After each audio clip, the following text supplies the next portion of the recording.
আইনশৃঙ্খলা পরিস্থিতির অবনতি ও ষড়যন্ত্রমূলকভাবে দেশকে অস্থিতিশীল করার চেষ্টার প্রতিবাদে দেশজুড়ে বিক্ষোভ মিছিল করেছে বিএনপির অঙ্গ সংগঠন স্বেচ্ছাসেবক দল। মঙ্গলবার সকাল থেকে স্থানীয় নেতাকর্মীদের অংশগ্রহণে বিক্ষোভ সমাবেশ হয়।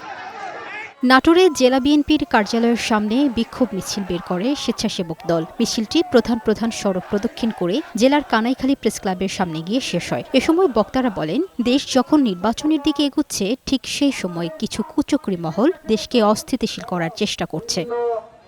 গাইবান্ধা বিএনপি কার্যালয় থেকে বিক্ষোভ মিছিলটি বের করা হয়। পরে নেতারা বলেন, একটি গুপ্ত সংগঠন নিজেরা অপরাধ করে বিএনপির নামে মিথ্যা অপপ্রচার চালাচ্ছে। আওয়ামী সন্ত্রাসীরা প্রকাশ্য থাকলেও প্রশাসন তাদের গ্রেফতার করছে না বলেও অভিযোগ করেন তারা। নেত্রকোনায় বিক্ষোভ সমাবেশ থেকে বক্তারা জানান, চলমান অস্থিরতা ও আইনশৃঙ্খলা পরিস্থিতির অবনতির পেছনে দীর্ঘদিন ধরে একটি সুপরিকল্পিত ষড়যন্ত্র চলছে। একই প্রতিবাদে মানিকগঞ্জ শহরের ল কলেজের সামনে থেকে একটি প্রতিবাদ মিছিল বের হয়। এরপর শহরের বিভিন্ন সড়ক প্রদক্ষিণ শেষে খালপাড় এলাকার রফিক চত্বরে শেষ হয়। পরে সেখানে সংক্ষিপ্ত সমাবেশের আয়োজন করা হয়।